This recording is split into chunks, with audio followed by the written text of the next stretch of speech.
inocencia en los tribunales que permea todo, pero que también hay unos efectos políticos terribles. El shock de ayer, luego de que el ex secretario del DEC emitiera o refiriera al FEI una serie de documentos y alegaciones que involucran directamente a la plana mayor de Fortaleza en actos alegadamente de corrupción. Eso ha sido la comidilla del día. Y ya estamos entrando en otra fase. Lo primero que les tengo que decir a ustedes es que estos procesos toman tiempo. Yo estaba mirando ahorita el calendario de eventos que dieron lugar a la caída de Ricardo Rosselló desde que los federales empezaron el encauzamiento y la persecución de sus propios funcionarios por corrupción. La vasta mayoría de esos casos se cayeron todos, pero un revuelo que formaron. Y fue un proceso que duró 7, casi 8 arduos meses. 8 meses que rompieron o explotaron con el chat en el mes de junio. Un chat generado por el propio gobierno, es decir, por uno de los funcionarios, su ex secretario de Hacienda, que delató y hizo públicos los textos y el resto es historia. Pero las raíces del operativo de desestabilización federal y los operativos y las guerras internas dentro del PNP en contra de Ricardo Rosselló y los propios errores del equipo de Rosselló duró aproximadamente 8 meses. El otro escándalo, que obviamente es de proporciones mayores por tratarse de asesinato, fue el caso Maravilla, que se extendió del año 79 y todavía se estaba discutiendo en el año 92. Pero realmente el caso Maravilla explota cuando empieza a surgir la verdad con las vistas que hizo Héctor Rivera Cruz y que hizo el Senado Popular en los años 83, 84. Y obviamente con los casos federales radicados por violación de derechos civiles. Ese periodo álgido nos debe enseñar algo, al igual que el del año 19. Por lo tanto, les estoy diciendo desde ahora que esto no se va a resolver mañana, ni pasado, ni la semana que viene. Una vez se destapa una olla de grillos como esta, que envuelve a los dos gobernadores que tiene Puerto Rico, la gobernadora y el gobernador Domenech, que envuelve a la secretaria de Justicia y funcionarios menores, va a tomar mucho el poder llegar a la verdad. Y hay dos tipos de verdades en este caso. La verdad jurídica de índole criminal, la verdad administrativa de índole gerencial y una verdad que es la imagen que ello proyecta y la imagen que se crea, que es la política. Son 3 imágenes que están ahí, que vamos a ir viendo desenvolver. Eso es uno. Y hay distintas etapas aquí.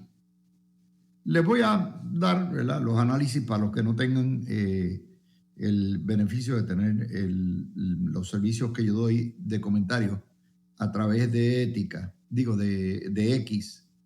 Les voy a dar los comentarios principales que yo puse esta mañana y que me parece que son pertinentes en esto. En primer lugar, interesante que este escándalo, que es el escándalo de portada en prácticamente todo el mundo, no fue portada, me refiero en todos los medios puertorriqueños, no fue portada en los periódicos Ferrer Ángel. La hundieron en la página 12 como si fuera un escandalito ahí. El vocero la puso en portada. Eso es uno. Segundo, es interesante que la pregunta que tenemos que hacernos de alta política pública y que surge de este suplemento a un referido, que es lo que es, de Sebastián Negrón, es si en Puerto Rico opera una organización criminal continua y corrupta desde el Palacio de Santa Catalina y si la gobernadora electa lo sabe y lo tolera. Eso es una duda que de por sí, el que surja la duda, causa estragos políticos, como yo decía, de extinción. Estamos ante un escándalo de extinción. Cuando miramos el intercambio de los textos entre Sebastián Negrón y Domenech, revela lo que todo el mundo se temía y decía que iba a ocurrir, que esto es un gobierno de micromanejo y total control, por control remoto, corrido por Domenech de Fortaleza. Aquí hasta para tirarse un viento hay que pedir permiso a Domenech. No se mueve nada y por eso es que no se ha movido nada. Ni contratos, ni decretos, ni créditos, ni destituciones, ni referidos, ni pagos al novio de la susodicha usual, ni el reclutamiento de subalternos que no fueran alicates de campaña de Jennifer González, ni aumentos de salario, ni diferenciales, ni divulgación de expedientes, ni visitas, ni llamadas de cabilderos, ni subastas federales, ni investigaciones internas de corrupción, ni disciplina interna, nada que no esté previamente aprobado por el gobernador Francisco Domenech. Ese intercambio habla por sí solo. En fin, es un dominio total y control total. Por eso es que este desgobierno se caracteriza por haber hecho nada. Por haber hecho nada. Porque todo está trancado. Porque hay tanto y tanto control concentrado en un hombre, en quien es el alter ego de la gobernadora, que sencillamente no permite la autonomía y la discreción gerencial que un jefe de agencia debe tener dentro de un equipo. Y los tratan, y usted lo ve, con arrogancia y prepotencia como si fueran niños chiquitos. Y si usted no tiene sumisión, si no está sumiso completamente y lealtad total y se convierte en un yes man, ese funcionario no trabaja.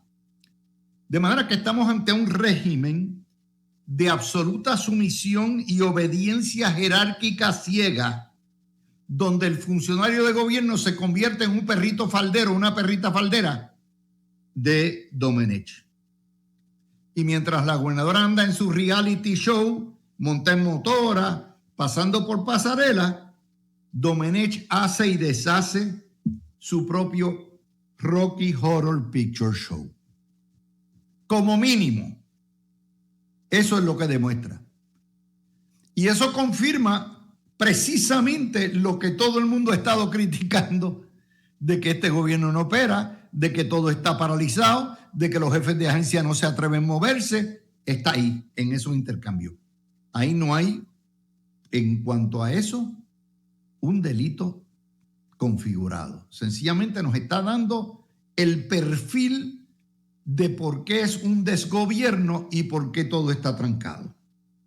Y lo otro es claro en ese intercambio donde les recrimina Domenech a Negrón que no vaya directo a la gobernadora, sino que tiene que pasar por él, que obviamente el verdadero gobernador de Puerto Rico es Francisco Domenech, en sus propias palabras. Y de hecho, en una entrevista que le hizo Molusco a la gobernadora, precisamente la gobernadora dijo, no, es que este es el hombre de mi confianza, este es el maracachimba, y yo nunca he tenido problemas con este hombre. ¿Ok? Y le delego todo. Por lo tanto, no se trata de una santísima trinidad, que lo es. Es una trinidad. Domenech la mujer y ella, todos uno, como el aceite. ¿Ok?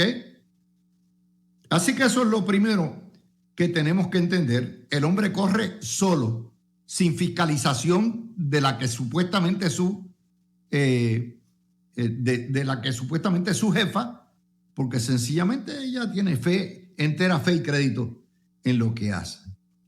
Por eso es tan importante regresar a la primera pregunta de alta política pública, de si desde dadas las alegaciones en este y otros casos que hay, si desde Fortaleza se está operando una organización criminal corrupta precisamente para beneficiar a ellos o a los compinches. Y eso nos lleva a el referido. Y Gris Rivera tiene el tostón y los 4 ex jueces del FEI tienen en sus manos el designar un fiscal especial para que investigue si hay una guarida del pirata en Fortaleza y quién es quién.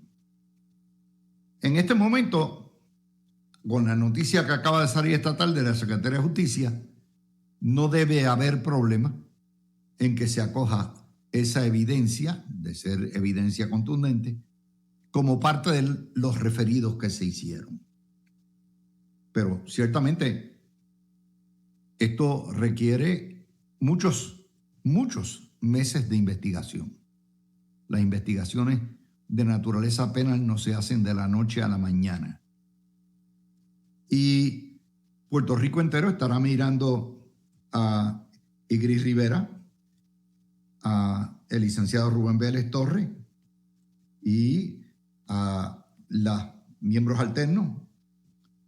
Básicamente son 5, 3 permanentes y 2 suplentes, entre ellos Olguita Virreal, para ver si actúan de conformidad con la urgencia, la transparencia y la necesidad que tiene el país de limpiar la casa.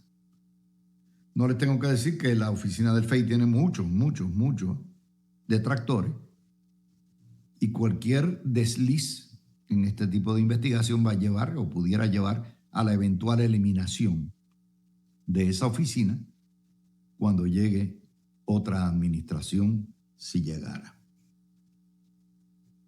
No importa el desenlace, esta querella de 110 páginas más documentos de apoyo a las alegaciones de alta corrupción, tráfico de influencia, favoritismo, discrimen partidista, represalias y encubrimiento en las más altas esferas del gobierno politanquero es por sí sola, como yo les decía, un evento de extinción política. Yo no veo cómo esta administración pueda sobrevivir este escándalo. Envueltos en el lío del gobernador, la secretaria de Justicia y la gobernadora del reality show diario. El drama que vamos a ver en los próximos meses va a ser si el gobierno, si el PNP, si la legislatura PNP y sus alcaldes y la institución logran limpiar el gobierno del síndrome de Domenech o si se los lleva enredados a todos, incluyendo legisladores y alcaldes, con la abstención de estadistas más grande en la historia del país. O el cruce de votos. Así de importante es esto. Así de crítico es. Y hay unos detalles acá que yo quisiera también tocar porque me parece importante reseñar. Hemos pasado ahora a otra etapa. A otra etapa completamente. ¿Qué es esa otra etapa? Esa es la etapa después que pasa el shock de la reacción de los presuntos implicados. porque obviamente tienen que reaccionar. Y estamos en la etapa de la negación y del encubrimiento. Negación y encubrimiento. El juego de la gallinita ciega y la protección del gobernador. En esa etapa estamos ahora. Y ya vamos a ir a entrar y a detallárselas con las noticias de hoy. Lo primero, si hay algo que aprendimos de el caso del Cerro Maravilla, es que más horrendo y más impactante y más detrimental al PNP que los propios asesinatos de los jóvenes, y fueron asesinatos, fue la negación inicial del gobierno y el encubrimiento que se llevó hasta el ex jefe de la policía de Cartagena y otros más. Esa etapa duró desde el 25 de julio del fatídico año 78 hasta que fueron todos presos, menos Carlos Romero Barceló, que fue derrotado en las urnas. El PNP entonces intentó sanear con Hernán Padilla, pero Hernán Padilla perdió el ojo en la bola y Hernán Padilla decidió crear un nuevo partido y selló la victoria de Rafael Hernández Colón. Si Hernán Padilla no se hubiera ido del PNP, sería tela de otro costal. Es probable que el PNP hubiera revalidado, aún con Romero. O si Hernán Padilla se hubiera quedado y hubiera jetado en primaria a Carlos Romero Barceló y fuera el candidato, la historia hubiera sido distinta. Por lo tanto, el cover-up le costó a Carlos Romero la gobernación. Vamos 10 años para atrás. Watergate. El escándalo de Watergate no fue las acciones de los plomeros espías que mandaron al Comité Demócrata Nacional al edificio Watergate, al condominio Watergate, lo que en realidad tumbó a Richard Nixon. Fue lo que se llamó el cover-up, la negación, el encubrimiento. Y ahí se llevó a medio mundo en Casa Blanca. Los asesores más cercanos, el Chief of Staff, el asistente del Chief of Staff, Haldeman, el otro, lo que se llaman los German Shepherds, a Howard Dean, se llevó a medio mundo y forzó, después de las elecciones, la renuncia de Richard Nixon porque lo iban a residenciar. De manera que muchas veces en este tipo de escándalo o escándalos es el encubrimiento lo que cuesta políticamente y lo que cuesta la cárcel. Lo que cuesta la cárcel, la obstrucción de la justicia se castiga. Y es ahí donde yo quiero entrar en las noticias de hoy, porque aparte de jugar el juego de la gallinita ciega, aquí no ha pasado de nada, todo está bien, está chévere. Estamos en la etapa también del sacum culum non pillare. No, yo no. Y voy a empezar con las declaraciones de la secretaria de Justicia, que yo les di a ustedes hace meses, que es una encubridora y que es una sastre jurídica, porque obedece a la voz de su amo, que es Mr. Domenech. Y como está metida en el pinche de haber obstruido con una opinión legal el trabajo de saneamiento que estaba haciendo Negrón Richard en el DEC, saneamiento de corrupción, entonces él saca un culum non pillare. Dice, quien leyó la reciente comunicación del exsecretario en su totalidad pudo constatar que no hay ninguna alegación de actuación ilegal o indebida del Departamento de Justicia. No puede haberla porque no existe. Siempre hemos actuado conforme a derecho. Lejos de esto se reafirma nuestra independencia de criterio. Quien afirme lo contrario induce a error al pueblo de Puerto Rico. Es decir, y dice, lamentablemente hay quienes opinan sin leer o malinterpretan su contenido a conveniencia y a base de agendas. Es decir, lo que ustedes tienen allá es una agenda. Esto no es un invento. Esto no tiene nada que ver una cosa con la otra. Yo no limpié esto. Ok.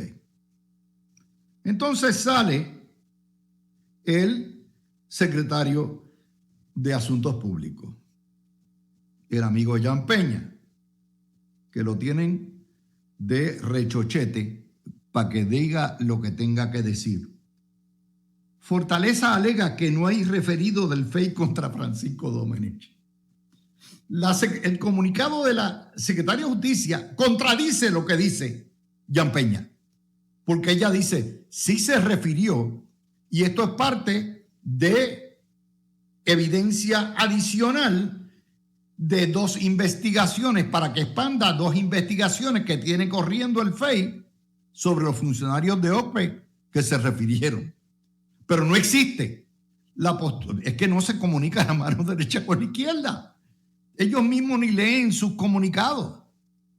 O sea, todo es un invento de nuestra imaginación. Esas 110 páginas y decenas de documentos que radicaron ante el FEI, eso nunca existió.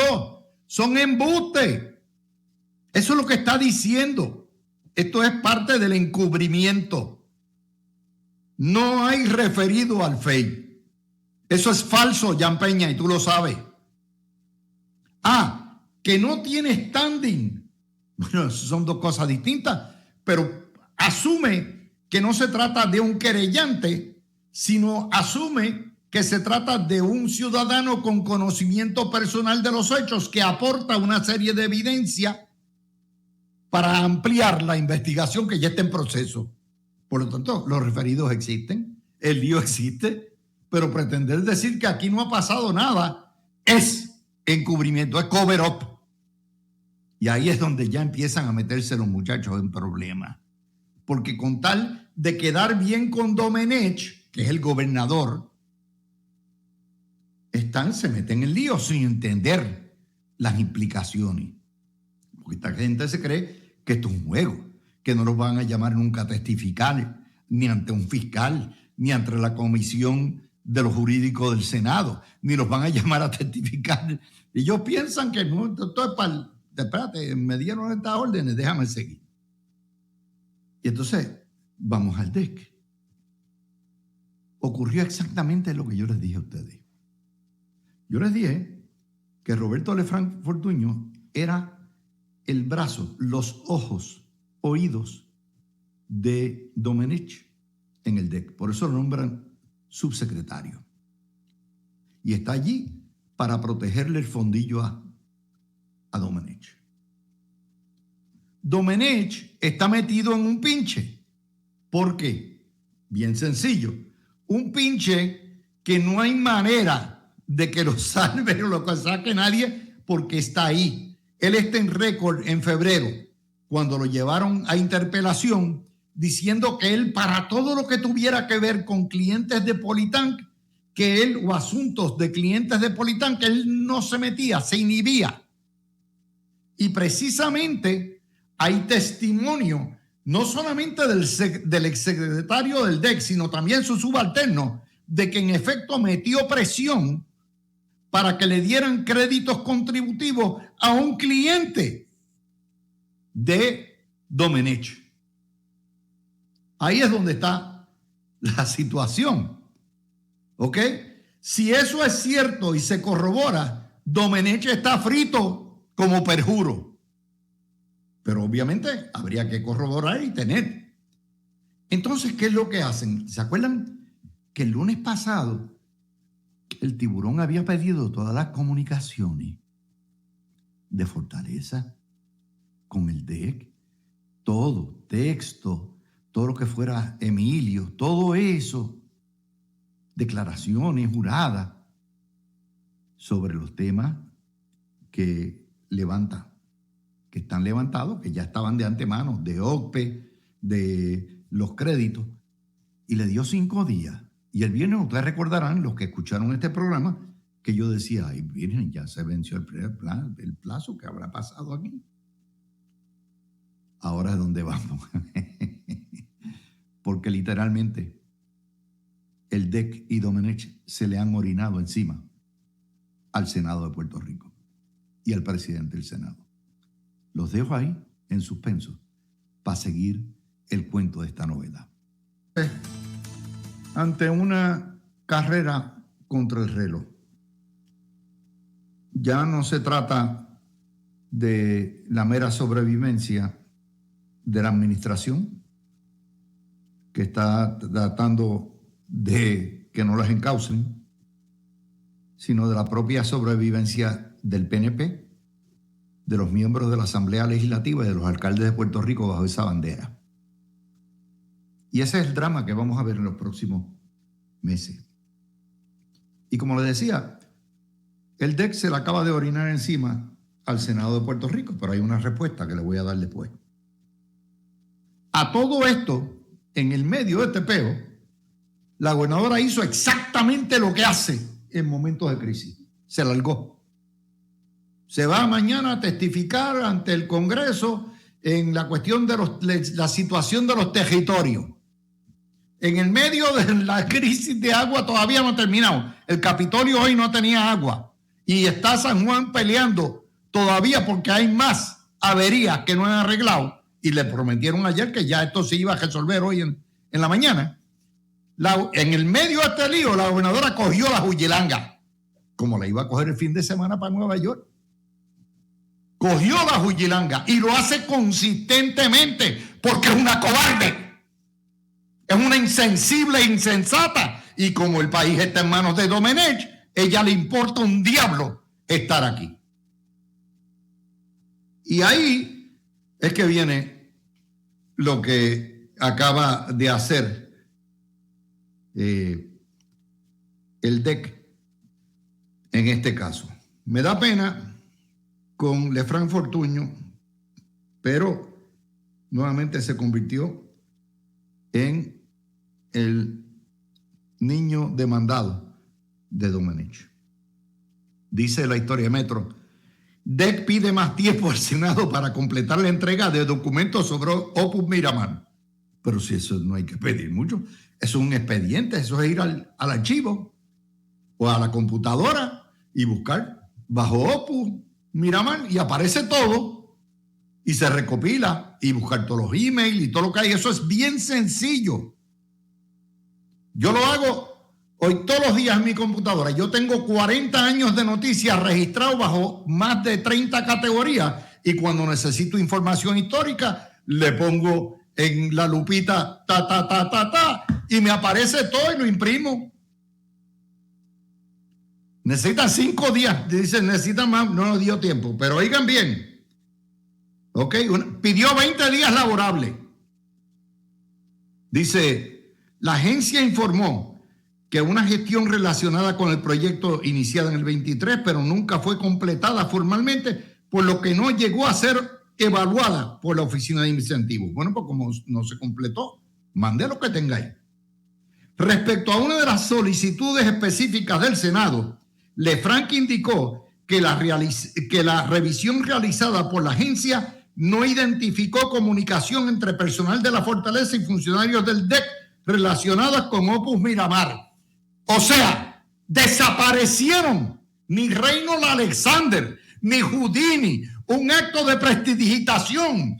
Mira, tengo el sombrero de copa, aquí está mi varita mágica, el conejo lo pongo en el sombrero de copa, le doy a la varita mágica y desapareció como por arte de magia toda la comunicación entre Domenech y los funcionarios. Eso es encubrimiento. Eso es encubrimiento de grandes ligas. Porque hay testimonios que indican todo lo contrario. ¿Y por qué? Porque ese es el caso. Ese es el caso del caso del perjurio. Porque bajo juramento dijo en febrero, delante de todo el país con las cámaras rodando, que él se inhibía en todo lo que tuviera que ver. en casos de clientes de Politank. Y Opus Miramar es cliente de Politank. Y Opus Miramar contrató a Domenech cuando era presidente de Politank en el otoño del año 24. O sea, no hay, dice que no aparece nada. O sea, la aparición que supuestamente hizo, el avistamiento que hicieron, que todo el mundo vio en el deck de cuando Domenech bajó a darle pan al secretario, no aparece nada. Dice Lefranc Fortuño, al presente no se han identificado comunicaciones entre funcionarios o empleados de la Fortaleza y personal del DEC relacionadas con Opus Miramar.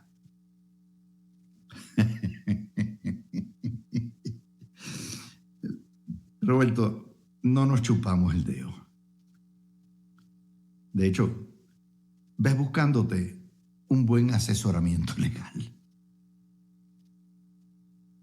Por complacer, no pongas tu fondillo en riesgo. No los vale.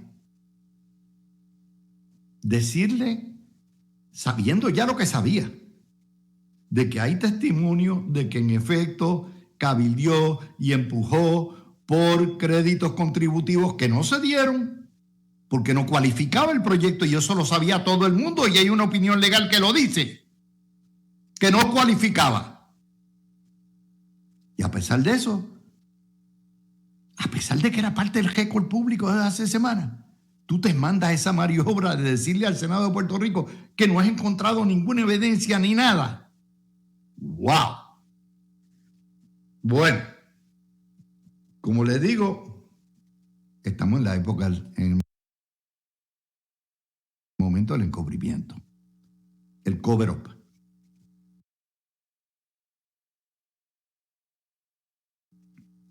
No me inventé la historia está en Metro.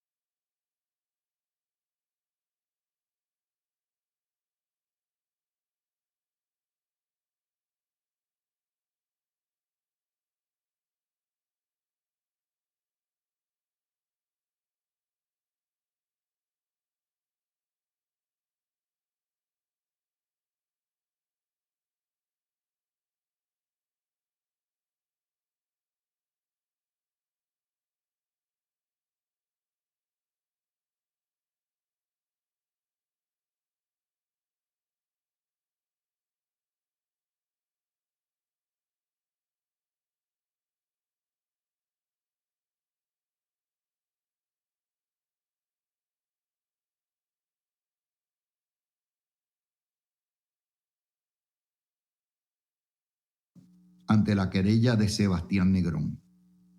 La comisión tendrá la encomienda de realizar la investigación en un término de 3 meses. Ave María, qué época de tormenta más chula. Qué época más chula. La medida se votará el viernes. Es decir, este caso va a llegar al FEI en enema, pero va a llegar. Ya sea por vía de anejo, extensión de las investigaciones que hay y ampliación, porque ya la Secretaría de Justicia entiende que ella, no, a mí no me mandan esto, yo no tengo nada que ver con esto, saco un culo, unos pillares. No me manden esta tontón para acá. Y entonces ahora le tocó a la pobre Gris cargar con el muerto, porque como quiera, si Gris dijera que no, Tomás Rivera Schatz lo que va a hacer es se lo refiere él mismo. Así que tarde o temprano van a tener que nombrar un fiscal. Ahora imagínense lo que eso implica. El gobierno de Puerto Rico, la cúpula del gobierno de Puerto Rico investigada por un fiscal especial independiente por actos de corrupción, de tráfico de influencia. Imagínense lo que eso representa. Y como tiene 3 meses, pues prepárense que agosto y septiembre van a estar divinos. ¿Por qué? Porque ahí es donde empieza la carrera del carrito. Va a llegar un momento donde el PNP le va a tener que decir a a la que funge de gobernadora y al gobernador Domenech, llegó el momento de renunciar. Va a llegar ese momento, porque es o el PNP, la colectividad, los legisladores, sus alcaldes, sus asambleístas, o ellos cogiendo la derrota todos para desaparecer, porque pudiera ser un evento de extinción para los estadistas también. Un evento de extinción. Hoy yo hice un experimento y por cierto, no he visto un buenas tardes relativo a la respuesta que le dio Lefranc Fortuño de que aquí no hay nada. Ya mismito, creo que uno de los primeros que será citado va a ser el pobre Lefranc Fortuño. Y esa es la situación donde estamos. No hay inmunidad, no hay encubrimiento que gobierno alguno pueda tener con éxito. Les voy a dar un ejemplo. Las noticias que nos llegan de España hoy. Esto está en todos los periódicos españoles. El juez instructor ordenó a enjuiciar a doña Begoña Gómez, la esposa del presidente de gobierno Pedro Sánchez, por 4 delitos de tráfico de influencias en el gobierno de su marido, corrupción, malversación de fondos públicos, apropiación ilegal y 5 títulos faturos que compró de la Universidad Complutense, alegadamente compró. La primera dama, que también es legisladora, enfrenta 24 meses de prisión. Ha llegado el punto donde los socios catalanes de Pedro Sánchez, Junts, le acaba de decir, se acabó el pan de piquito, aquí no hay gobierno, no hay gobernabilidad, nadie os respeta, convóquese elecciones a la mayor brevedad posible.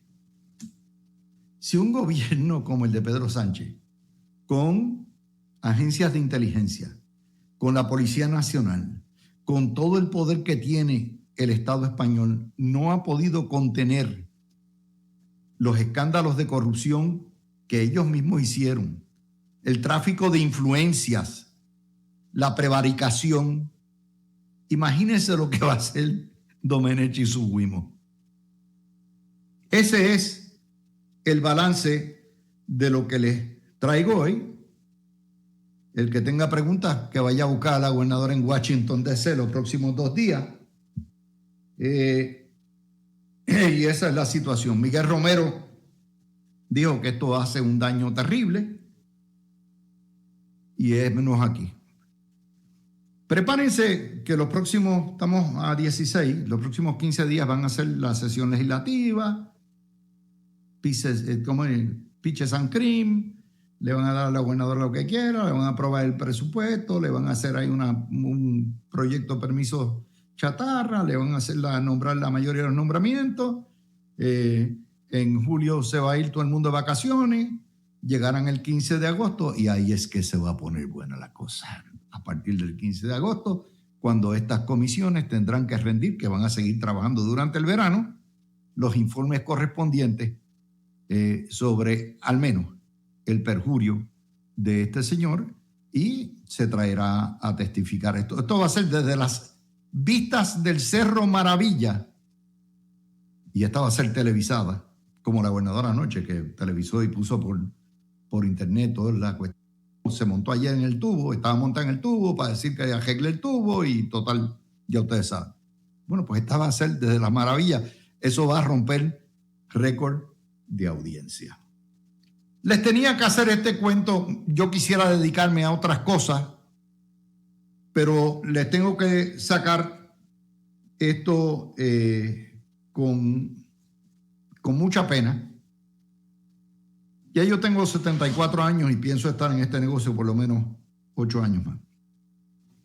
Si Dios me da la salud y me da la inteligencia y la claridad mental y la memoria.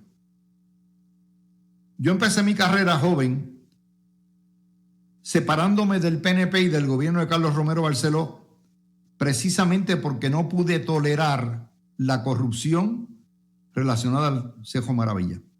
De hecho, yo soy el responsable de que se cejara el programa Cara a Cara ante el país en la estación WIPR, porque durante tres programas completos le di fuerte a Carlos Romero Barceló y me desafilié porque entendí entonces también que el PNP no era el vehículo para llevar la estadidad.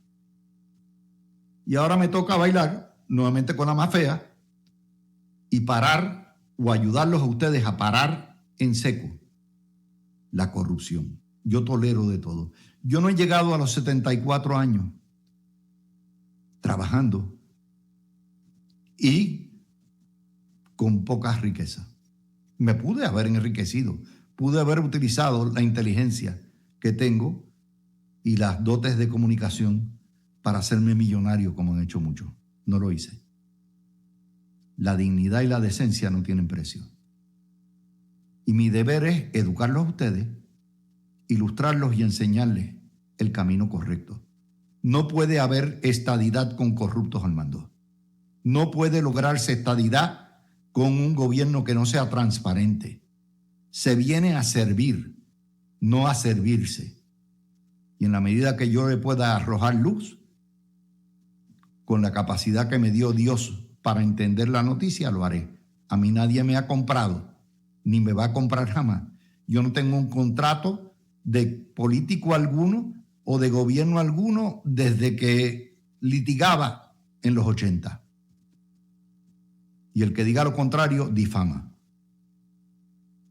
Como yo siempre he dicho, a mí me compra quien me quiere y me ama, y no el que me quiera comprar. Con eso empezamos con Emma. Qué tostón te he dejado ahí. Ustedes perdonen que me extendí un poquitito, pero este tema es... Mira, Luis, como siempre decimos, los martes pasa algo. Saludos a todos y todas los que nos están escuchando. Saludos, Fernán, que nos ha tocado este tostón hoy aquí. Estamos y por cierto, Javier está de vacaciones. Las próximas 2 semanas va a estar de vacaciones. Estamos con computadora y todo. Mira, Luis, es una pena el sistema que estamos viviendo. Es una pena cómo cada día que pasa se le pierde respeto a las instituciones, pierden credibilidad a los líderes, pierden credibilidad los políticos en turnos, y es una pena cómo pretenden manejar esto de una manera tan burda.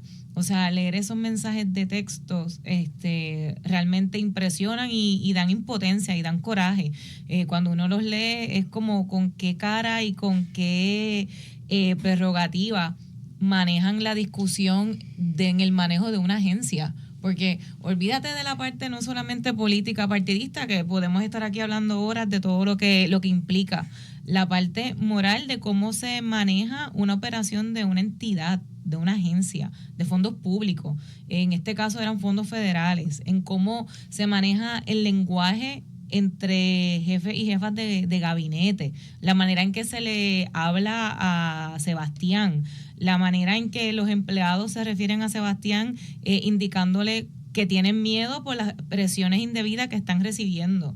La firma de Politank, justo a pesar de que cuando estaba en el Senado dijo que no tenía ningún tipo de relación. O sea, es como si estuviera pasando por frente de nosotros una película repetida de cómo está institucionalizada la corrupción en Puerto Rico. Y es una pena porque yo venía en el camino pensando, ¿y si Sebastián no hubiera hablado? ¿Qué hubiera pasado?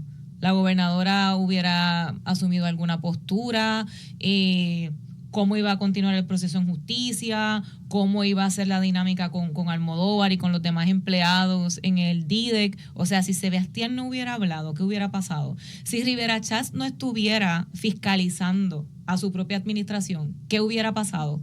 O sea, es un momento particular, trágico e increíble el que se está viviendo en el Partido Nuevo Progresista, la manera en que está dividida, la manera... Mira, eso que tú acabas de recordar, se me había olvidado, que mañana va a una vista en el Congreso a hablar del territorio, ¿en serio? O sea, el bueno, país está en canto. Ese es el modus operandi. Voy con Fernando, para entonces venimos en detalle, lo cogemos ahora a las 6. Fernando, tu primera... pensamiento sobre esto. En primer lugar, saludito bien rápido a la audiencia que nos escucha todos los martes y a ti, Emma, y a Javi. Felices vacaciones. Javi, Espero felices que vacaciones. te felicito porque te fuiste en el mejor momento. Yo espero que no nos esté oyendo porque debiera estar gozando en vez de estar pendiente. Está bailando por ahí. No, pero mira, yo creo que lo peor para la gobernadora es que las alegaciones de Negrón Reichard la hacen lucir como una persona que no está en control de la administración. O sea, analizándolo lo más objetivo que yo pueda, eso es así. O sea, la hace lucir de esa manera, lo cual yo creo que es grave. O sea, yo entiendo que Negrón Reichard no trata de desmerecer la imagen de ella. Al revés, la expone como una persona que reaccionó de manera favorable a lo que él le estaba diciendo a ella. Pero entonces, después vemos que él plantea que Francisco Domenech hace otras cosas que parecen ir en contra de las instrucciones que dio la gobernadora. O sea, que eso de por sí ya causa un problema muy serio a la imagen de la gobernadora como una líder fuerte que está en control. Y eso es algo que desde el punto de vista de comunicaciones se tiene que atender de inmediato, en mi impresión. Si la administración pues quiere tener futuro y quiere tener posibilidad alguna de revalidar en las elecciones del 2028. Lo segundo, lo más grave son las alegaciones del proyecto de Opus y la supuesta intervención o alegada intervención que se le imputa a Francisco Domenech en una reunión a finales de mayo que sostuvo con el secretario del Departamento de Desarrollo Económico. Y habían testigos presentes. Y no solo eso, o sea, sino que pasa después de la comisión total que tuvimos a finales de marzo, donde se planteó bajo juramento que pues, él no intervenía ni de ninguna manera hacía ninguna gestión y había un filtro en la fortaleza, o sea, medio ad hoc, pero pues existía un filtro, etcétera. O sea que las alegaciones son sumamente problemáticas. Y mira, o sea, es un toro que no puedes esperar a que muera con el ciclo de prensa. Tanto la gobernadora como Francisco Domenech tienen que tirarle de frente y tienen que atender de frente a las alegaciones.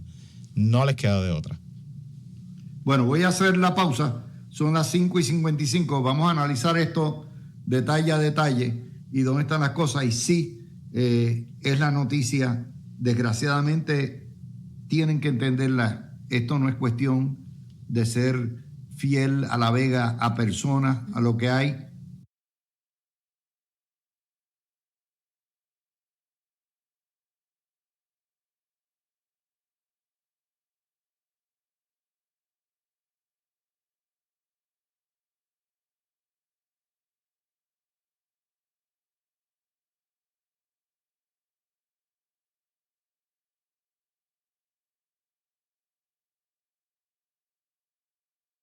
Esto, aquí va no solamente la esencia de la poca democracia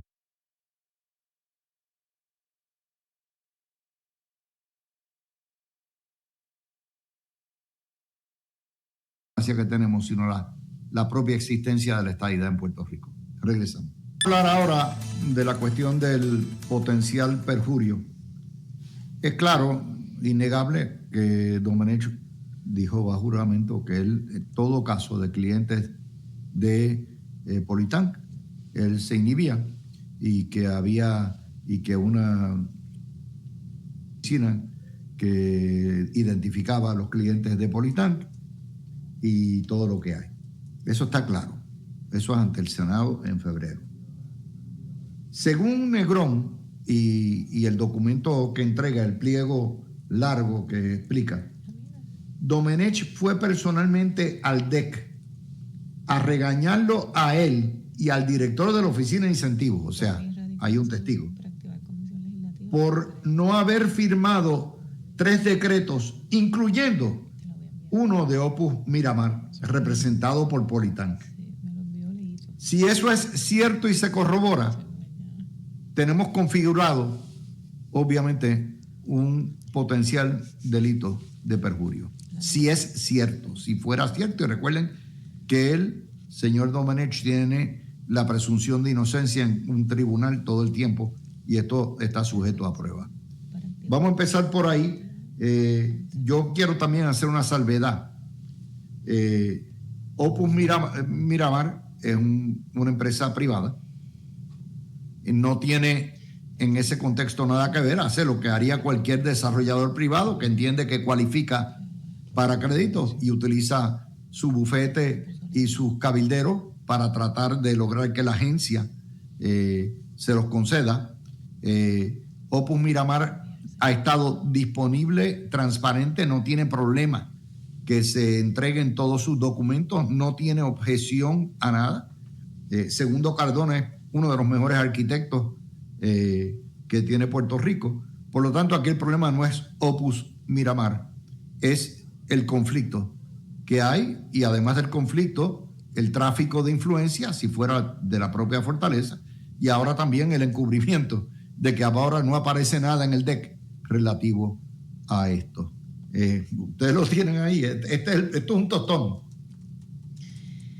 Pues Luis, te acabo de enviar por mensaje de texto, no sé si lo viste, Lenín puso que Rivera Chats radicó una resolución para activar la comisión legislativa. Entonces lo acabo de analizar con esos CG. Pero completa, ¿lo viste completo?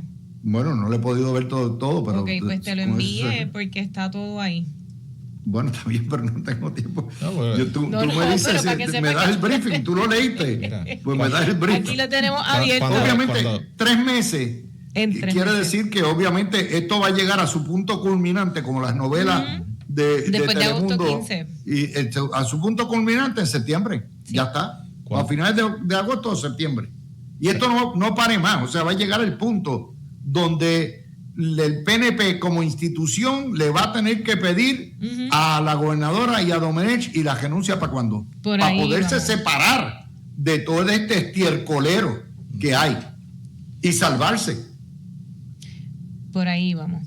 Pues, mira, Luis, más temprano escuché que Carmen estaba hablando con Zulma Fuster y ella trajo un punto que yo creo que es bien importante que la gente lo sepa, porque mucho se ha dicho de que Negrón Rachel presentó una querella ante el FEI. No, Negrón Rachel no presentó una querella ante el FEI. Él básicamente presentó evidencia. Presentó unos planteamientos acompañados de unos documentos, correos electrónicos, mensajes de texto, etcétera, que pues en su día, ¿sabes? No necesariamente todo quiere decir que todo eso va a ser admitido como evidencia en un tribunal si se llega a la erradicación de cargos criminales en un futuro contra cualquier funcionario público, pero lo que Zulma aclara es bien importante, y es que ella dice que no es solamente el Departamento de Justicia de Puerto Rico el que puede referir a un funcionario público al FEI, sino también un cuerpo, el presidente o presidenta de un cuerpo legislativo lo puede hacer. Ayer yo lo señalé también. Bajo la ley del FEI. Y pues, con lo que dice Emma, si amarramos esas dos cosas juntas, lo que yo estoy viendo es que la intención del presidente del Senado es culminar una investigación, mirar con detenimiento los documentos presentados y muy probablemente él directamente hacer un referido al FEI por la comisión de, yo no sé, o sea, posibles delitos, que si perjurio, etcétera. En el Código Penal hay una sección de delitos contra la función pública, en la Ley de Ética Gubernamental hay una sección de delitos por violaciones que también pueden ser violaciones administrativas a la Ley de Ética Gubernamental, pero yo entiendo que eso es lo que se propone hacer. O sea, si ya se activó. Es más, y lo amarramos con la noticia que explotó. Pues yo discrepo de ti. Sí, eventualmente eso es lo que va a pasar. Ok, pero discrepo de ti en lo siguiente. Aquí, recuerda, hay dos realidades paralelas.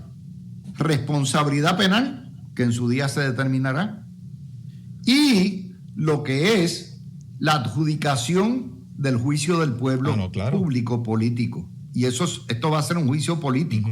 O sea, no te quepa la menor duda. Sí. Eso crea o exacerba la opinión pública. De hecho, mira, el mejor ejemplo de eso fue Ricardo Rosselló. ¿Te acuerdas con Douglas Leff diciendo, aquí tengo la guaguita para llevarme a todo el mundo, y le radicaron cargo a aquel y a todos aquellos de eso por el apartamento y lo otro, y todo eso era falso? Pero ¿qué pasa?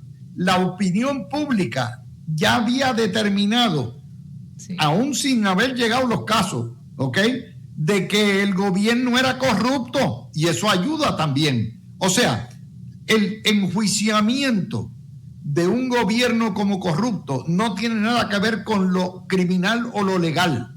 Y esa adjudicación, ese veredicto, se toma meses o años antes.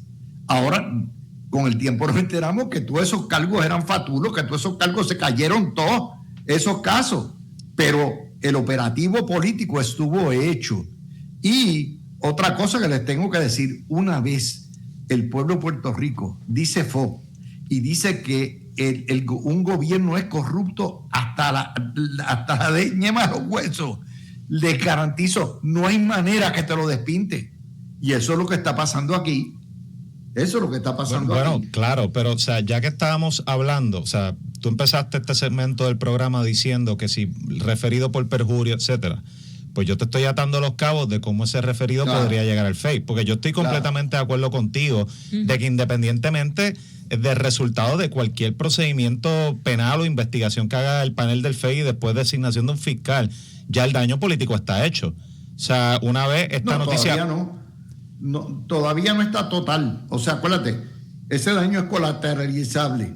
Ese daño puede regarse y propagarse a todo el PNP. En una abstención masiva. Es que eso voy. Iba a decir, una vez la información percola, porque el pueblo está pendiente a otras cosas ahora mismo. Está pendiente a que si las vacaciones de los nenes, que si campamento de verano, que si el problema del agua, que si posibles apagones, que si otras situaciones, que si el calor que tenemos. Pero o sea, muy probablemente, como hablamos aquí hace unos minutos, llegamos a agosto, septiembre, y este asunto se despierta de nuevo, percola al público. Pues mira, o sea, el daño político ya está, independientemente de referido. O sea, que se termina haciendo, si cualquiera, ¿ok? O sea, que por eso es que yo te digo que desde un punto de vista de comunicaciones, si yo fuese la gobernadora, o yo fuese Francisco Domenech, yo no estaría diciendo esto se va a aprobar en los foros correspondientes. Yo estaría buscando asesores de comunicaciones ahora mismo para poner mi versión de los hechos allá afuera. Pero es que él tiene asesores de comunicaciones, tiene a Carlitos Bermúdez, tiene 10 comunicadores que contrató, incluyendo a Cucuza Hernández. O sea, ¿qué tú me estás hablando? Bueno, yo te estoy diciendo lo que sobra. Es que esto no es un problema de comunicaciones. Esto no es un problema de comunicación, bueno, pero es un problema resuelve, de ética y de moral. Está bien, sí, pero que se atiende nuevamente estamos analizando, yo no estoy diciendo que esté bien o mal que él se defienda. Más, yo creo que todas las personas señaladas aquí, no solamente Francisco Domenech, está en su entero derecho a defenderse en los medios públicos, a buscar los micrófonos y a explicar su versión de los hechos. Que eso es lo que yo creo que es importante, porque cuando este tipo de cosas suceden, si tú dejas que la narrativa que te está aplastando a ti crezca, ya no tiene futuro, no te vas a poder ni defender en una segunda comisión total, o sea, porque ya nadie te va a creer nada. O sea, pasa mucho con políticos bien controversiales. Por ejemplo, vamos a usar el ejemplo de Donald Trump. Donald Trump aprendió de, ¿cómo es que se llamaba el asesor de él? Uno de ellos era Stone, y el abogado no, pero él tuvo un abogado que lo representó en los años 80, se me olvidó el apellido ahora mismo, pero él decía... Sí. Ese abogado, el de Nixon, sí. Ese abogado decía que tú te tenías que ir a los medios agresivamente a plantear tu versión de los hechos desde el día cero. Entonces, pues, ¿qué vemos aquí? Yo lo que estoy viendo es, bastante pasividad, que me sorprende, ¿no? Y nuevamente, yo no estoy abogando por un lado o por el otro. Yo meramente estoy mirando esto y estoy rascándome la cabeza preguntando, ¿pero qué están esperando para reaccionar? ¿O será que es que no ven forma de reaccionar ahora mismo? No lo sé. Pero el silencio les está haciendo daño. Le hace daño a la gobernadora y le hace daño a sus allegados. Emma. Yo, ¿sabes qué? Yo creo que esto no llega a septiembre.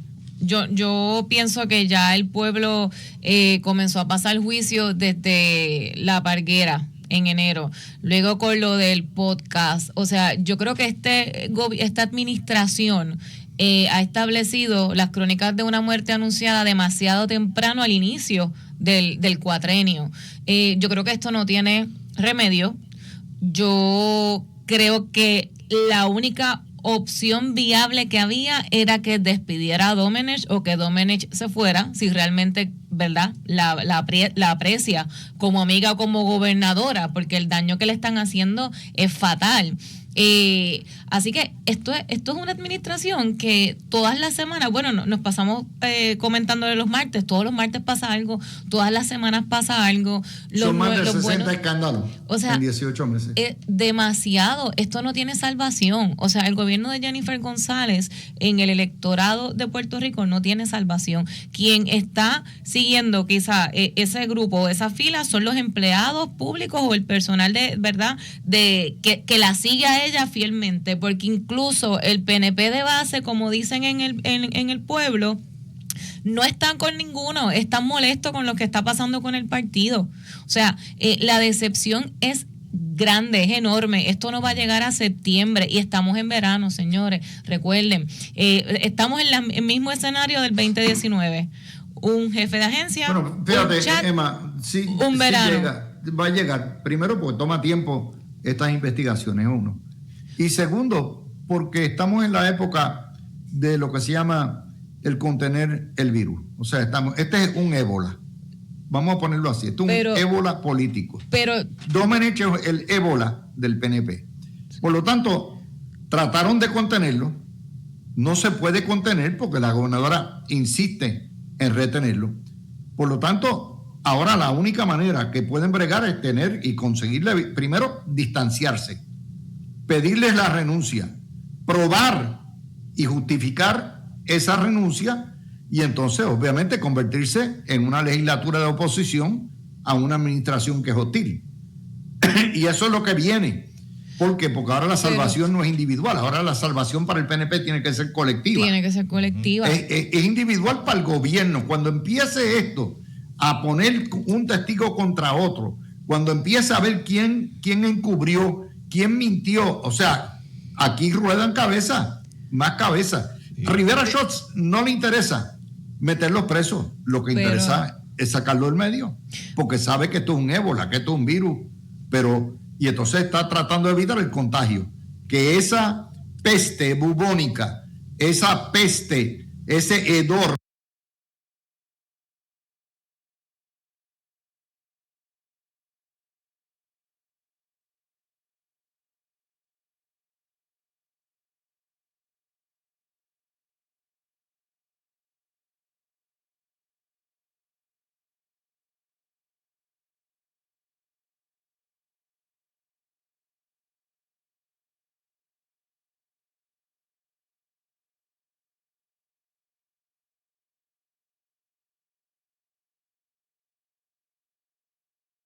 De hecho, la gobernanza es el arte de delegar, el arte de tener distintas ideas, el arte de escuchar. Eso es lo menos que existe aquí. Y por eso es que este gobierno ha sido desastroso. Sí. Porque esta señora se dedicó a farandulear. Mira, un momento como este, y en eso te traigo a ti, Fernando, era para que ella estuviera dando. Anoche se trepó en el tubo y estaba trepada en el tubo. A las 10 de la noche ya resolvió el problema, todo lo que da. Y cogió y la medianoche, oye, se fue. Se fue para unas vistas que no tiene que estar, que podía haber mandado a la oficina de Prafa. No tiene que estar porque ella es cobarde, no le gusta dar cara, por más fantoche que aparezca, por más... esa es Jennifer González, no da cara. Es que no tiene argumento. En primer lugar, vamos a aclarar unos puntos. Ya aquí creo que todos sabemos que la prensa desde décadas la tiene con el PNP. El problema es cuando tú te vas el baseline es ese de que la cubierta va a ser negativa. Ahora, cuando tú por acción u omisión te vas por debajo de ese baseline como administración, estás en problema. Y entonces ahí es que yo digo que es que no solamente pues tienes un problema de lo que la gente hace o deja de hacer la administración, sino también cómo tú te proyectas y lo comunicas. Yo estoy en desacuerdo con Emma de que ya el público está harto de Jennifer y pasó juicio, porque ahora mismo entiendo que la preocupación o el enfoque de muchas personas está en lo inmediato, el asunto del agua, por lo menos aquí en el área metropolitana y otras áreas cercanas que se están afectando con el problema de rompimiento del supertubo. Uh-huh. Por ende, yo entiendo que todavía queda espacio para salvar o amortiguar de alguna manera el cantazo que ya sabemos que por ahí viene cuando volvamos a las clases, la cobertura mediática esté nuevamente, estamos listos para los huracanes, los salones de clases estén abiertos, que eso se presta para cubierta negativa, la tradicional que hay contra administraciones del PNP, y encima de eso tú le pones el peso de esta controversia, o sea, de este revolú que explotó ahora, pero que poquito a poquito se irá desarrollando durante el verano. Por eso es que yo hago un llamado a que la gobernadora se exprese contundentemente, que si Francisco Domínguez se tiene que ir a hacer un media tour, que lo haga y que explique que no, o sea... Pero es que no es presentable en sociedad, es un bofe, es un sangre gordo, o sea... tú ves a Francisco Domenech y automáticamente ya perdió el argumento sin haberle el opositor dicho nada.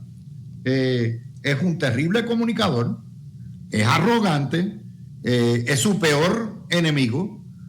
Eso está bien claro. O sea, ¿por qué tú crees que contrataron 10 comunicadores? ¿Por qué tú crees que antes hablaba Luisito Rivera? ¿Por qué tú crees que antes hablaba al Orlandito Parga y se dieron de baja? Se dieron de baja por eso mismo, porque es que no pueden. Es que hay, hasta cierto punto tú puedes defender al gobierno, pero llega un punto donde ya te dijiste, espérate, ya esto es demasiado.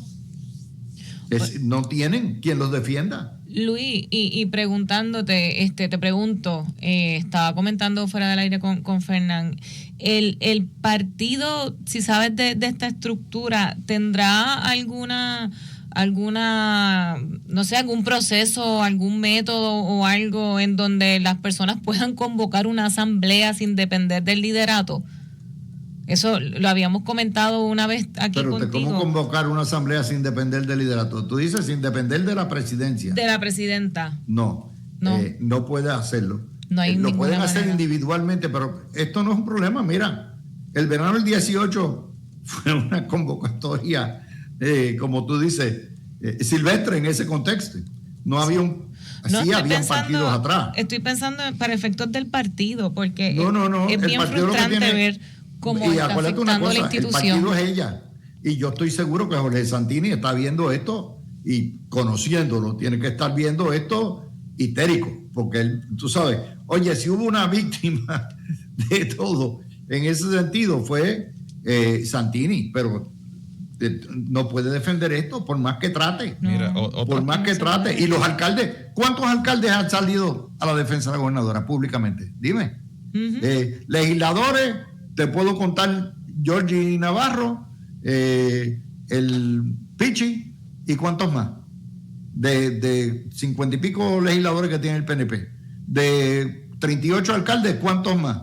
El silencio te lo está diciendo todo. El problema es que ellos no han sumado y restado.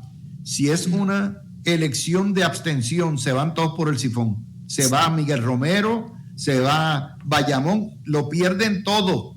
Si póngale una décima parte del PNP, se abstiene, estamos hablando de 50,000 votos. Si no regresan los del Partido Religioso y se quedan en su casa, sin contar los transfugas, que son 2 votos, ¿ok? Se acabaron los alcaldes y se acabó. Eso es lo que yo llamo esto es un asunto, la corrupción es un asunto de extinción. Y el que no lo entienda, no ha visto las elecciones en Puerto Rico. No las ha visto. Por eso que les digo, les hago el mapa para que vayamos entendiendo las piezas, porque ahora se complica la cosa con el cover-up. O sea, aquí hay un encubrimiento. Está bien claro, ya empezó. Y Domenech va a alar para proteger su fondillo, que va a convencer a su subalterno, defiéndeme, protégeme, esconde, todo lo que da. Y eso esto multiplica el daño. Multiplica el daño. Fatal. Y me da pena, porque son gente joven, talentoso. Roberto Lefranco es un tipo talentoso. Jan Peña es un tipo talentoso. La secretaria de Justicia, pues, una mujer de carácter débil en cuanto a que se deja manipular por fortaleza, no tiene criterio propio, y le pasó lo que le pasó, le ha pasado lo que le ha pasado. Sale con una reputación destruida como sastre política, como amanuense de Domenech. Eso es terrible. después de haber hecho una buena reputación como esa. O sea, yo les decía que este gobierno usa a la gente como los condones y después las descarta. Son expendables. La gente, ellos solamente tienen lealtad. Mira, hoy yo hice en X un pequeño sondeo de, ¿verdad? Le pregunto a la gente, y yo, pues, la gente que me oye o sigue en X son mayormente estadistas, ¿verdad? Y le pregunto que a los 18 meses de administrar, ¿a quién le ha entregado Jennifer González su lealtad y su fe ciega incondicional? A Domenech, 93%. Pues claro. A la estadidad, 5%. A los PNP, 0%. Al pueblo, 2%. O sea, Imagínate tú sumas el 5 con el 2, eso quiere decir que el 93% piensan que ella solamente es leal a Francisco Domenech. Bueno, 93% de los junkies que te oyen todos los días. Por eso, acuérdate también que nosotros somos como un 10% de los puertorriqueños. Ponte tú que esos sean los junkies estadistas, ¿ok? Ponle tú que sea el corazón del rollo del corazón del rollo. Peor. Todavía. Sí. Son números, mi hermano. Sí. Son números de 3 pares. Por un lado, te traigo ese punto para amarrarlo con lo que estábamos hablando ahorita, de que, oye, yo creo que todavía existe una oportunidad, si es que hay disposición de ir de frente con la verdad y explicar lo que pasó y que la gobernadora le habla al pueblo, etcétera. Pero, o sea, porque si no, eventualmente percolará y, oye, esta misma gente que te está dejando saber su opinión a través de un sondeo en X, esa gente también son los que los primos, los hermanos, los amigos le dicen, oye, que tú que te pasas pendiente de esto, ¿qué tú piensas? Y ayudan a generar opinión. Entonces, si esas personas propagan una opinión negativa sobre la administración de turno, eso pues se va a propagar como un virus por ahí. Y hay mucha gente que mira, depende de la opinión de otros para emitir su voto. La ponen fácil. Sí, o sea, lo que yo quiero decirle a ustedes es lo siguiente, miren, yo creo que aquí en Puerto Rico nadie ha sido más crítico de la prensa que este servidor. ¿Ok?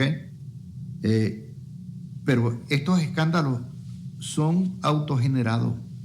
Estos escándalos no son escándalos que surjan de una investigación periodística. No son escándalos que surjan de una investigación que hizo el Partido Popular o que hizo el PIB. Estos son escándalos que están surgiendo de los propios funcionarios PNP que están denunciando la corrupción. Y alguien me dice, bueno, es que el gobierno más corrupto. ¿Sabe qué? Número uno, es un electorado estadista que considera los valores de democracia, de transparencia, de igualdad, de respeto, de libertad, de gobierno limpio. Esa base es lo que ha hecho el PNP, que ahorita leí un tuit de uno de nuestros amigos que decía, bueno, el PNP es más duro con lo propio que lo que ha sido con la oposición. Bueno, pues eso es bueno, porque es el único partido que es capaz de autogenerarse y de limpiarse. Lo ha hecho en cada elección que ha podido y ha fracasado. En las elecciones que ha fracasado, en limpiarse ha perdido. El Partido Popular es incapaz de fiscalizarse a sí mismo. Ellos amapuchan todo, ¿ok? Y cierran fila. Y el PIB ni se diga. Los falocráticos ha aprobado. O sea, el único partido capaz de limpiarse a sí mismo es el PNP. Y por lo tanto, dada la historia que nos ha enseñado, oye, ¿quién limpió el gobierno de Pierluisi? Ella. ¿Y cuándo empezó ella a jorobar con lo del gobierno de Pierluisi? En la primavera del año, no, déjame ver, en 2022, exacto. ¿Quién? O sea, cada uno ha hecho ese trabajo. ¿Quién sacó a Pedro Rosselló? Luis Fortuño. Lo sacó de carrera y le ganó en primaria, pero ya estaba liquidado de antemano. O sea, esa capacidad de regenerarse la tiene el PNP. ¿Y quién sacó a Wanda Vázquez? Los propios PNP. Sí, Luis, pero... ¿Quién sacó a Ricky Rosselló? Los propios PNP. Y se le ha permitido ganar las otras elecciones. Estoy 100% de acuerdo contigo. Eso es verdad. O sea, el PNP limpia su casa, el PNP corrige sus errores. Ahora, no, o sea, no se puede asumir la postura de que la energía o la disposición para autocorregirse siempre es perpetua, ¿sabe? Eso, hay un desgaste también. Eventualmente el público pierde la esperanza, se cansa por este tipo de escándalos, etcétera. Y mi preocupación es que hay figuras en el PNP que gobiernan o participan de la gobernanza con la certeza de que no importa porque estamos afincados al poder. Y hay que tener humildad, o sea, y esa humildad se comunica no solo con palabras, sino con actos. Y mira, si el PNP quiere tener futuro, no puede comportarse como un PRI que estuvo en el poder en México 60 años, 80 años, y de aquí no nos saca nadie. O sea, porque aquí todos los políticos están prestados y son aves de paso. Y entonces, pues, por eso te digo que estas imputaciones, yo no sé si son verdad o no, pero son feas. O sea, y dejan mucho que desear sobre, pues, los líderes de nosotros, ¿no? Y entonces, pues, sí, el PNP limpia casa, pero eventualmente el público va a decir, mira, pero sigues trayendo personas que hacen estos papelones. Eso tiene que detenerse. O sea, se tienen que establecer controles en el partido. Pero, bueno, ¿sabes? Yo creo que eso es más un pipe train que otra cosa. O sea, es imposible, tú no puedes controlar a todo el mundo. Pero se creo, pueden... pero, ¿sabes? Tiene que haber disciplina. O sea, tiene que haber estándares. Disciplina. No meramente la gente actuando por ahí, a lo loco. No, o sea, tiene que haber disciplina. No, pero yo pienso que la política cambió, o sea, los partidos como instituciones por sus líderes, ¿verdad? Están bien desgastados. Las personas, los electores cada día más se mueven a votar por individuos, por las personas con las que se identifican. Entonces, si ya de por sí, a nivel mundial, esto no es algo solamente de Puerto Rico, es generacional también, si ya se está cambiando la percepción de los partidos, aquí se la están poniendo aún más fácil al electorado, o sea, porque la manera y la proyección en que el PNP está asumiendo ahora mismo, y podemos decir 1000 veces que el partido es una institución, que no son los líderes, etcétera, pero sí está controlado, está secuestrado por un solo sector, y eso ha afectado la institucionalidad y el respeto con lo que los propios PNPs miraban en PNP. La prensa interpretó, no, si no son PNP no están ahí. Bueno, pues todos los gobiernos, su gente, sí, claro, de los puestos de confianza son de su partido. Uh-huh. Pero en este caso no. Fíjate que Domenech lo que dice es los que trabajaron por la campaña de Jennifer González, ¿ok? Los que trabajaron en la campaña de Jennifer González, o sea, todavía más restrictivo. No, pero y estás en una silla privilegiada. Privilegiada. Vamos a hacer la pausa y tocar ahora lo que es una noticia a largo plazo importantísima. Es la portada del Nuevo Día. No es más que un refrito. Es por lo menos datos que está dando el Instituto de Estadística, y gracias al Instituto de Estadística que se ha activado en términos de darnos información básica. El problema de la baja en embarazo se ha recrudecido. Obviamente la falta en Puerto Rico hay 2 veces y media más muertes que nacimientos. Y la falta de condiciones adecuadas a nivel social, económico y saludista ha causado que las parejas no quieran dar a luz y traer hijos. La edad promedio de la embarazada subió de 26 a 28 años. Y 54% de los nacidos están naciendo en la pobreza. Hay una caída de 70% en el número de nacimientos desde el año 2000. Y si usted lo toma desde la década de los 80, es sobre 100%. Muchos dan a luz, tratan de josear y de ganarse el pan de la vida decente y se van.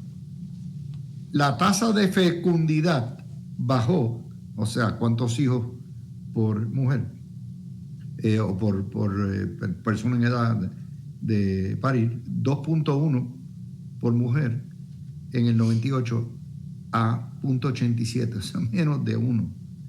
Estamos hablando en el 24. El 64% de las mujeres que tienen de 40 a 44, que ya es una edad que se entiende que no es de gestación, no tienen hijos al llegar a lo que se llama los años de la edad reproducida, de reproducción.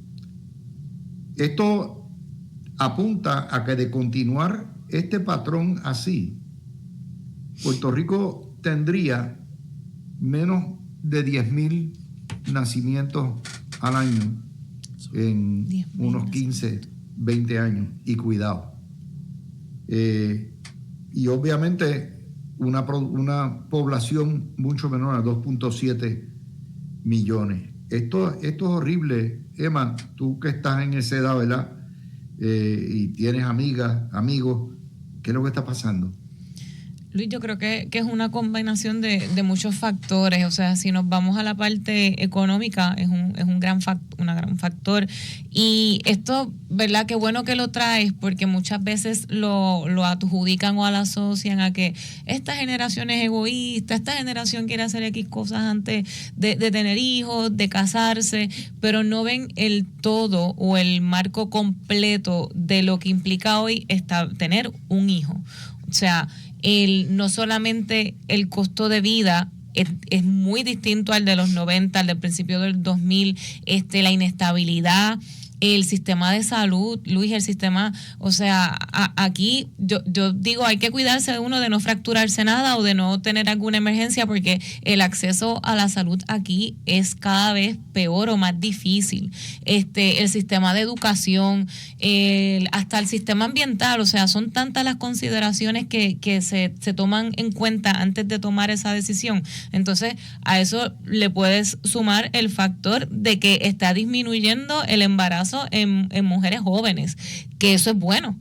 Eso es una buena noticia dentro de todo, porque se implica que hay más conciencia, o que se están utilizando métodos anticonceptivos, o que se está haciendo más, ¿verdad?, precavido o planificado en ese contexto. También está la parte de salud. Muchas de las mujeres de mi edad esperan, ¿verdad?, a una edad que no era común en comparación con otros años para tener hijos, después de los 35, años. 38, 40, y están teniendo el reto de problemas de fertilidad, porque también llevaban años usando métodos anticonceptivos. O sea, son tantos factores que hacen el perfect storm para que sea un reto tener un hijo hoy. Y no es solamente en Puerto Rico, es a nivel mundial. Esto tiene que... O sea, esto podemos estar bastante tiempo analizándolo, sí. Pero es lamentable el escenario en donde estamos, porque como dijiste, esto es a largo plazo, esto requiere planificación. Nos tenemos que cuestionar si el gobierno realmente está pensando en cómo establecer la estructura gubernamental, institucional y social para que eso cambie, para que las generaciones que están ahora a los 30 años, que están terminando de estudiar, no se vayan del país y quieran tener y formar su familia aquí. Pero bueno, el gobierno está texteando y controlando los contratos, así que... Sí, Fernando. Este tema lo hemos tocado en un sinnúmero de ocasiones en el programa. Pero fíjate, yo no sabía, nos dan datos nuevos, que la edad promedio subió a 28 años.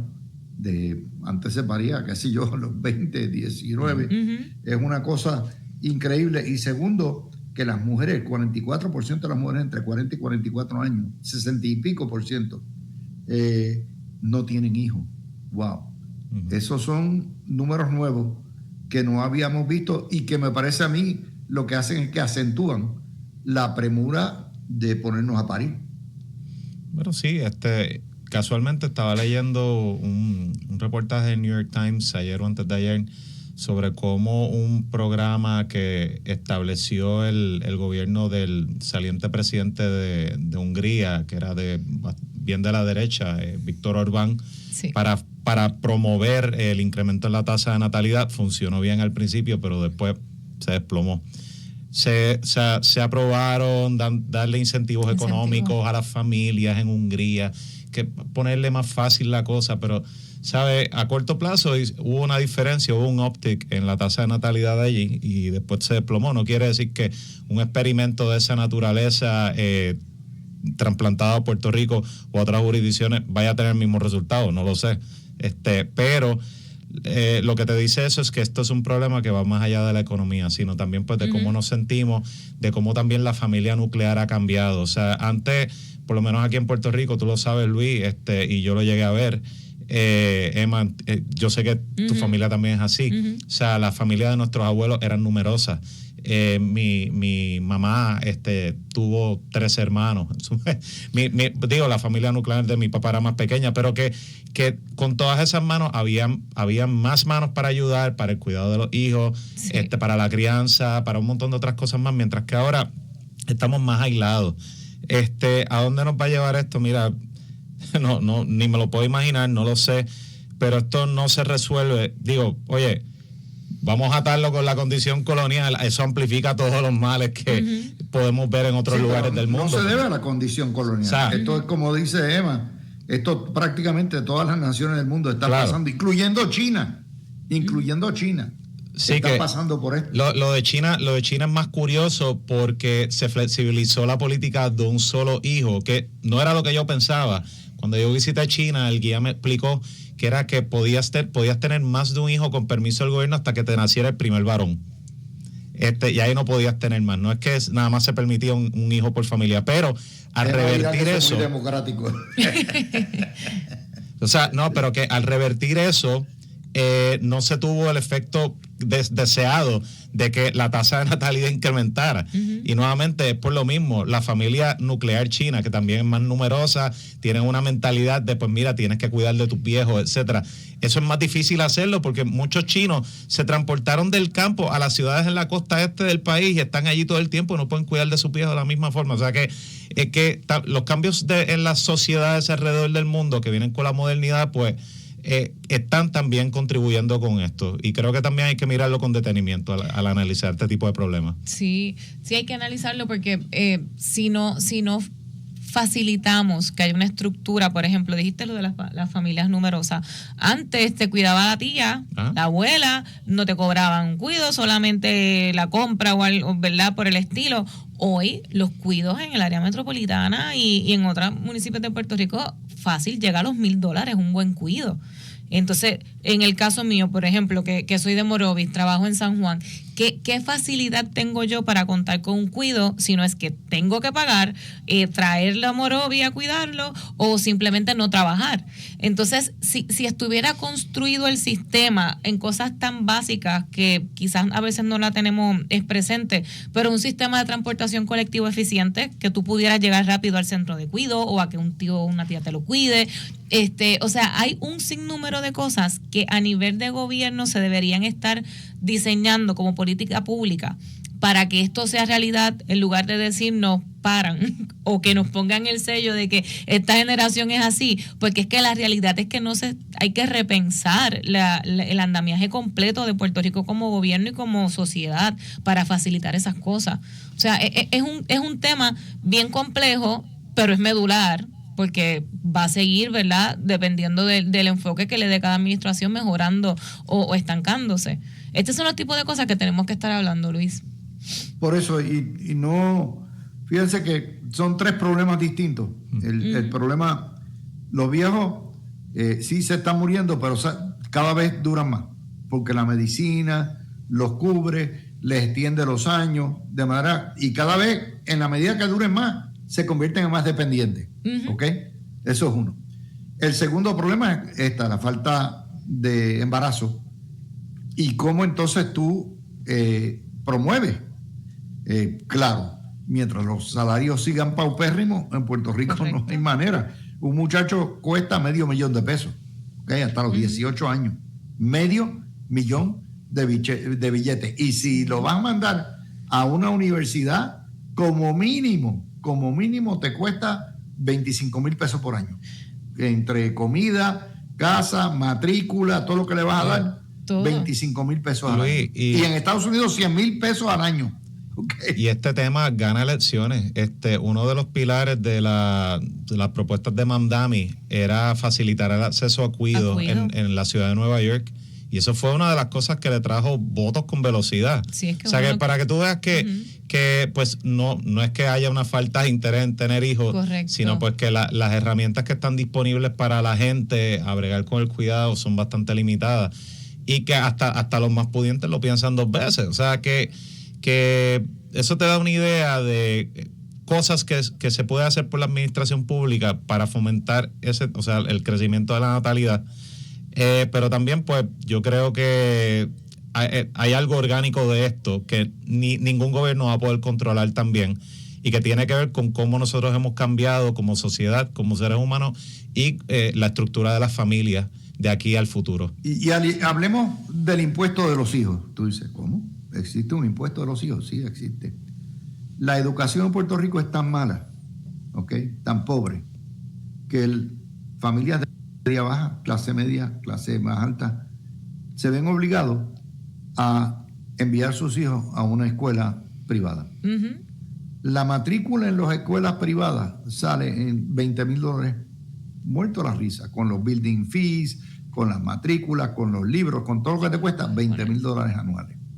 Si tú tienes 2 hijos, pues te sale más o menos, ponle tú 30, porque siempre hay las rebajas por tener más o lo que hay. Si te mudas a los estados, la calidad de la educación es mucho mejor. Las escuelas públicas en los estados, la escuela privada es para los riquitillos nada más, o que sea charter schools. Pero con eso, ahí el charter school, el gobierno te subvenciona, te ayuda. Así que en ese contexto, cuando vienes, te mudas a los estados, te ahorraste 25 o 30 mil pesos. Es un aumento de salario automático, uh-huh, porque es un impuesto que estabas pagando indirecto en Puerto Rico, la escuela privada, que no tienes que pagar, no tienes que incurrir en los estados. Eso también es otro factor que promueve el que la gente se mude. Pues claro. Mira, un ejemplo, mis compadres nos estaban explicando, ellos se sentaron prácticamente con un Excel e hicieron todos los cálculos de algo que a veces ni pensamos ni siquiera el carro que tenían que comprar si tenían un segundo bebé para que cupieran los 2 car seats de manera cómoda, el plan médico que se tenía que sumar, o sea, son un tipo de consideraciones que cuando tú haces el breakdown en un Excel, dices, anda, vamos a tener que organizar 1 año, 2 años, hacer un pote para poder tener ese segundo bebé. Y cuando tú lo ves así, es triste. O sea, es la realidad económica que estamos viviendo. Entonces, el problema de fertilidad que se agravia según más uno espera para tratar de tener hijos, pues cuando la pareja dice, ok, estamos listos, y no pueden, y se topan contra el muro de lo costoso que es la fertilización in vitro, o sea, que cuesta decenas de miles de dólares, uh-huh, pues mira, un montón de gente se quita. Sí. Y algunos optan por adoptar. Uh-huh. Sí. Hay también otro factor. Antes no había streaming. Por lo tanto, tú prendías pues lo que había en la telenovela y se acabó, y todo el mundo. Temprano pues había tiempo para el romance. Ya no. Ahora las pantallitas azules esas, el streaming, todo eso. O sea, ha cambiado el modo de vida. Y lo otro, los jóvenes quieren viajar. Tienen gustitos de champán con bolsillo de Maví. O sea, quieren tener ir a espectáculos, todo eso. Eso cuesta. Por lo tanto, hacer un balance.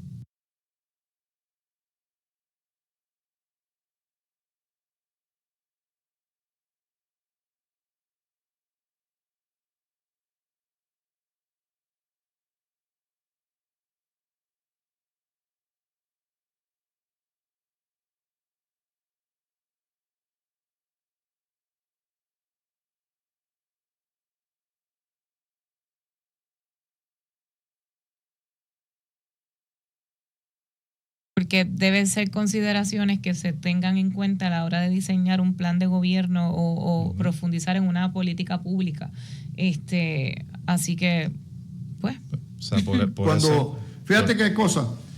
Cuando Pedro Rosselló estableció la tarjetita de salud, que es el Plan Vital, el promedio de vida del puertorriqueño era 76 años. Hoy es cerca de 80 años. Eso en gran medida se debe a la tarjeta de Rosselló. Uh-huh. ¿Por qué? Porque esa tarjeta te provee salud. Y aunque sí, no hay mucho médico, no es eso, por lo menos te da medicina. Tienes tratamiento, tienes algo para ir. Antes no, antes te morías en un dispensario. Sí. Te morías en un dispensario. Las medicinas no llegaban. Esa cosa la prensa nunca te la va a decir. Está ahí, en las estadísticas hablan por sí mismas. Busquen los números para que ustedes vean. Pero no te las van a decir porque a Pedro Rosselló lo tienen como un paria aquí.